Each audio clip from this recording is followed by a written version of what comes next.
आप सभी का इस वीडियो में स्वागत है। पिछली वीडियो में हमने दिए गए एक रेखाखंड को स्केल गुणक विधि द्वारा विभाजित करना सीखा था।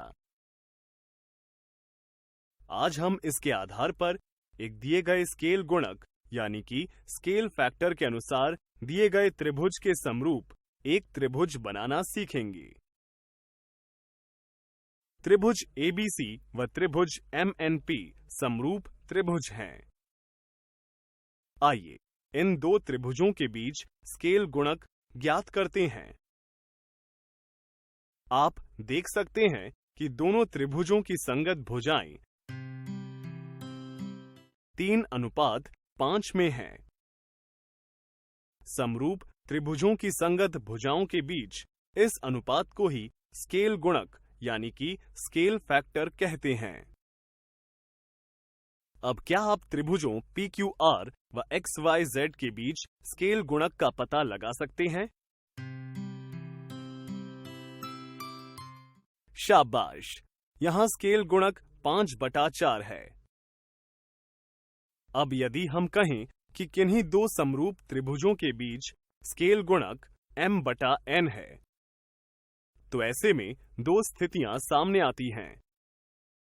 पहली, जब M N से छोटा है और दूसरी जहां M N से बड़ा है।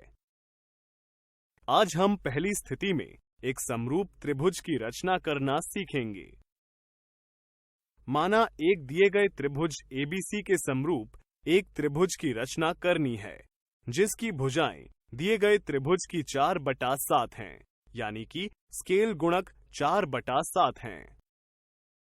सबसे पहले हम त्रिभुज आधार यानी कि BC से शीर्ष A के विपरीत न्यून कोण बनती हुई एक किरण BX बनाते हैं। अब स्केल गुणक में बड़ी संख्या को देखते हैं, जो यहां पर 7 है।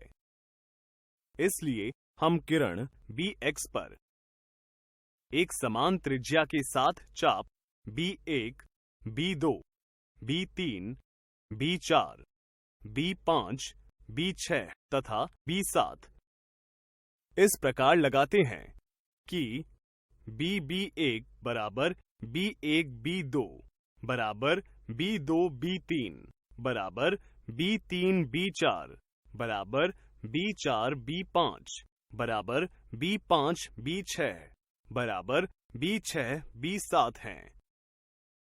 इसके बाद बिंदु B7 को बिंदु C से जोड़ते हैं।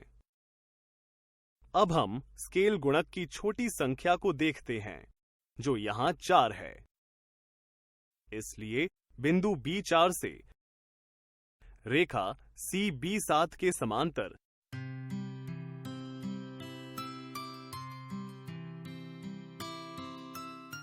एक रेखा खींचते हैं, जो त्रिभुज ABC की भुजा BC को बिंदु D पर प्रतिच्छेद करती है। पुनः इस बिंदु D से भुजा AC के समांतर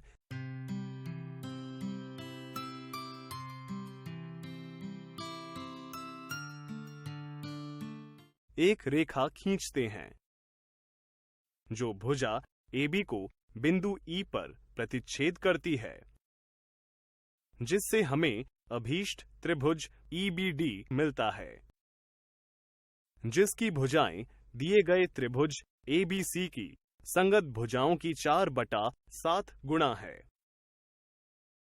अब हर बार की तरह फिर से देखते हैं कि कैसे इस रचना से हमें अभीष्ट त्रिभुज BDE मिलता है।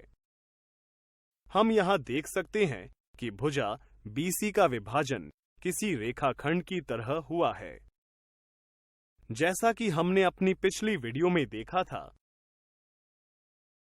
BD/DC बराबर है 4/3 के। त्रिभुज ABC में ED व AC समांतर हैं। अतः आधारभूत समानुपातिकता प्रमेय यानी कि बेसिक प्रोपोर्शनैलिटी थ्योरम से BE/EA बराबर होगा BD/DC के, जो कि बराबर है 4/3 के। त्रिभुज EBD व त्रिभुज ABC में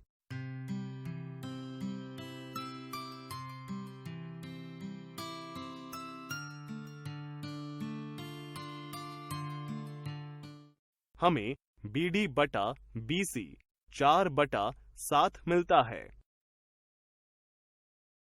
इसी प्रकार हम BE बटा BA का मान ज्ञात कर सकते हैं।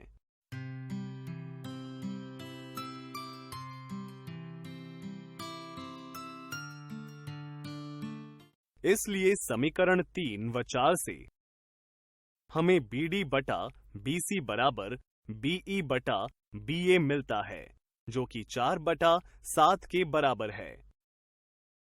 साथ ही कोण B उभयनिष्ठ कोण है। अतः SAS समरूपता क्राइटेरिया से दोनों त्रिभुज ABC व त्रिभुज EBD समरूप होंगे। आज हमने एक दिए गए स्केल गुणक यानी कि स्केल फैक्टर माना m/n, जहां m n से छोटा है, के अनुसार एक समरूप त्रिभुज की रचना करना सीखा। अगली वीडियो में हम ऐसे स्केल गुणक जिसमें m n से बड़ा होगा के अनुसार एक समरूप त्रिभुज की रचना करना सीखेंगे।